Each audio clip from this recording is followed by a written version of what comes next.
السلام علیکم، کیسے ہیں آپ سب؟ آج ہم سٹارٹ کر رہے ہیں میری ساتھ ذرا بھی نشانہ اور کیا ایپیسوڈ 9۔ تو چلیں جلدی سے سٹارٹ کرتے ہیں۔ اس کی آنکھ کھلتے ہی درد کی ایک لہر اس کے سر سے پیر تک دوڑ گئی تھی۔ کمرے میں اندھیرا تھا، کہیں سے چڑیوں کی چہچہانے کی آواز آ رہی تھی۔ وہ قالین پر لیٹی ہوئی تھی۔ اس نے آہستہ آہستہ اٹھنے کی کوشش کی۔ پورا سر پھوڑوں کی طرح دکھ رہا تھا۔ کسی نہ کسی طرح بیٹھنے کے بعد اس نے سر کو دیوار کے ساتھ لگا دیا۔ پچھلی رات ایک ڈراؤنے خواب کی طرح اس کے سامنے کھڑی تھی۔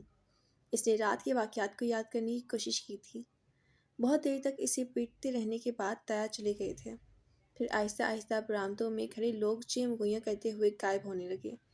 ان سب کے جانے کے بعد وہ آہستہ آہستہ کھڑی ہوئی تھی اور کسی نہ کسی طرح خود کو اپنے گھر تک لے آئی تھی۔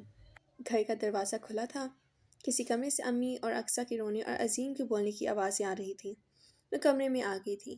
پتہ نہیں کب امی کو اس کے اندر آنے کا پتہ چلا تھا اور وہ اونچی آواز میں بولتے ہوئے اسی کمرے میں آ گئی تھی۔ منہ کالا کرنے کے بعد یہاں کیا لینے آئی ہو؟ بے غیرت، جاؤ جا کر کہیں ڈوب مرو۔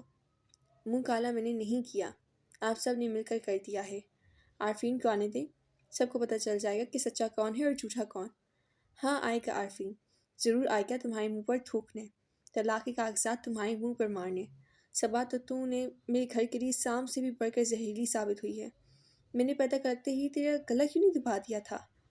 گھونٹ تو دیا ہے امی، چند گھنٹے پہلے سب نے مل کر میرا گلا ہی تو گھونٹا ہے۔ اب بچا کیا ہے جس کا ویلا کر رہی ہیں آپ؟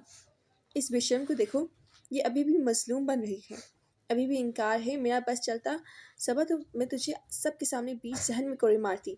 تو نے اپنا منہ اس دنیا میں خود کالا کیا، اگلی دنیا میں اللہ کالا کرے گا۔ تو دیکھنا صبا، کتنی رسوائی ہے تیرے لیے آگے۔ اب کوڑوں کی ضرورت نہیں رہی امی، اب کسی چیز کی ضرورت نہیں رہی۔ مجھے جتنی رسوائی ملنی تھی مل گئی، اب دوسروں کی باری ہے، آپ کی، اس خاندان کے ہر اس شخص کی جس نے مجھ پر تہمت لگائی۔ کتنا جھوٹ بولے گی صبا، تو کتنا جھوٹ بولے گی؟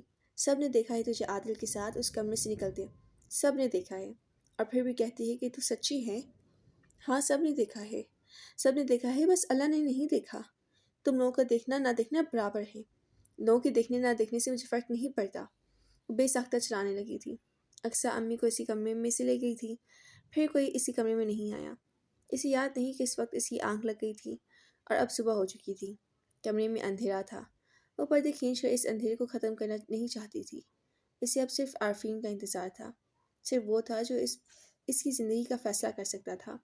اسے یقین تھا وہ اس پر اعتبار کرے گا، وہ اسے گناہ گار نہیں سمجھے گا۔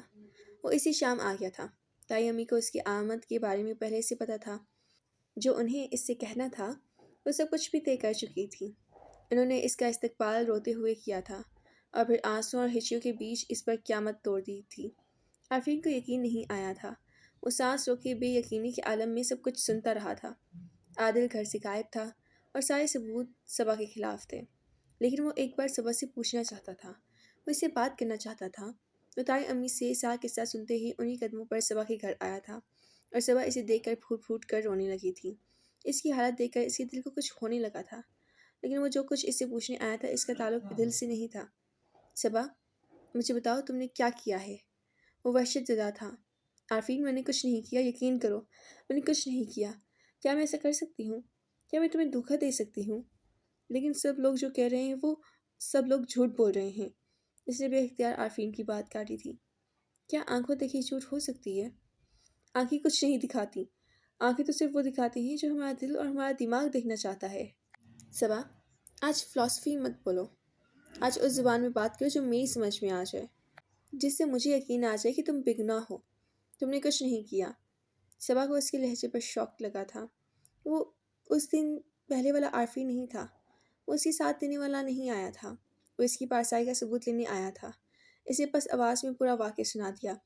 اس کا چہرہ بے تاثر رہا۔ وہ جان گئی تھی وہ یہ آخری بازی بھی ہار چکی تھی۔ تمہارا مطلب ہے یہ سب میری ماں نے کروایا ہے نا؟ صبا کی بات ختم ہونے پر اس نے پوچھا تھا۔ وہ چپ رہی تھی، جان گئی تھی یہ سوال نہیں تھا۔ اگر تم اور عادل سچے ہو اور میری ماں جھوٹی ہے تو عادل کہاں بھاگ گیا ہے؟ کیوں بھاگ گیا ہے؟ سامنے کیوں نہیں آتا؟ اپنی بے گناہی ثابت کیوں نہیں کرتا؟ وہ چلا اٹھا تھا۔ وہ چند لمحے کچھ نہیں بول سکی۔ تو تم نے بھی مان لیا کہ عارفین نے سی بات کاٹ دی، میں نے کچھ نہیں مانا، مگر تم مجھے اپنی بے گناہی کا ثبوت دو۔ مجھے ثبوت دو اس بات کا کہ یہ سارا منصوبہ میری ماں نے بنایا ہے اور تمہارا عادل کے ساتھ کوئی تعلق نہیں ہے، اور تم دونوں وہاں وہ بات مکمل کرنے کی بجائے اپنا سر پکڑ کر کرسی پر بیٹھ گیا تھا۔ میرے پاس کوئی ثبوت نہیں ہے کسی بھی بات کا، اور میں پھر بھی کہتی ہوں کہ میں بے قصور ہوں، میں نے کوئی گناہ نہیں کیا۔ ہاں اللہ کو پتہ ہے، وہ جانتا ہے، اس سے پوچھو۔ وہ اس کی بات پر چلا اٹھا تھا۔ خدا سے کیسے پوچھوں؟ میں کوئی پیغمبر ہوں؟ لوگ کہتے ہیں اللہ دلوں میں بستا ہے، تم اپنے دل سے پوچھو۔ میں دل سے کیوں پوچھوں؟ میں تم سے کیوں نہ پوچھوں؟ میں سچ کہتی ہوں، تم کو اعتبار نہیں آتا۔ میں جھوٹ بولوں گی تمہیں فوراً یقین آ جائے گا۔ تم کیوں نہیں کہہ دیتے کہ تمہیں لوگوں کی باتوں پر یقین آ چکا ہے؟ مجھے سے تو صرف تصدیق چاہتے ہو۔ وہ ہارن بھیجتے ہوئے اسے دیکھتا رہا، پھر کھڑا ہو گیا۔ تم چاہتی ہو نا اللہ سے پوچھوں؟ میں اللہ سے ہی ہر بات کا فیصلہ کرواؤں گا۔ قرآن لاؤں گا تمہارے سامنے، اس پر ہاتھ رکھ کر کہو گی کہ تم بے گناہ ہو، تم نے کچھ نہیں کیا۔ اگر فیصلہ قرآن پر ہی ہونا ہوتا تو اپنی ماں کو بھی بلاؤ، پہلے ان سے کہو کہ وہ قرآن پر ہاتھ رکھ کر کہیں کہ انہوں نے مجھے اور عادل کو تمہارے کمرے میں نہیں بھیجا، انہوں نے یہ سارا منصوبہ نہیں بنایا۔ اگر وہ قرآن پر ہاتھ رکھ کر یہ سب نہ کہیں تو پھر انہیں بھی صحن کے بیچوں بیچ اس طرح جوتے سے مارا جائے جس طرح تمہارے باپ نے مجھے مارا۔ بولو، لاؤ گے اپنی ماں کو؟ آفرین کی آنکھوں میں خون اتر آیا تھا۔ لاؤں گا، اپنی ماں کو بھی لاؤں گا۔ وہ دروازے سے نکلنے لگا تھا، پھر جاتے جاتے رک گیا۔ اور صبا، اگر تم جھوٹی ہوئی تو میرا ہر رشتے، ہر چیز سے اعتبار اٹھ جائے گا، حتیٰ کہ خدا سے بھی۔ وہ کمرے سے باہر نکل گیا تھا۔ آج کے لیے اتنا ہے، ایپیسوڈ 9 کو کرتے ہیں ختم۔ آئی ہوپ کہ آپ لوگوں کو پسند آئی ہوگی۔ اللہ حافظ۔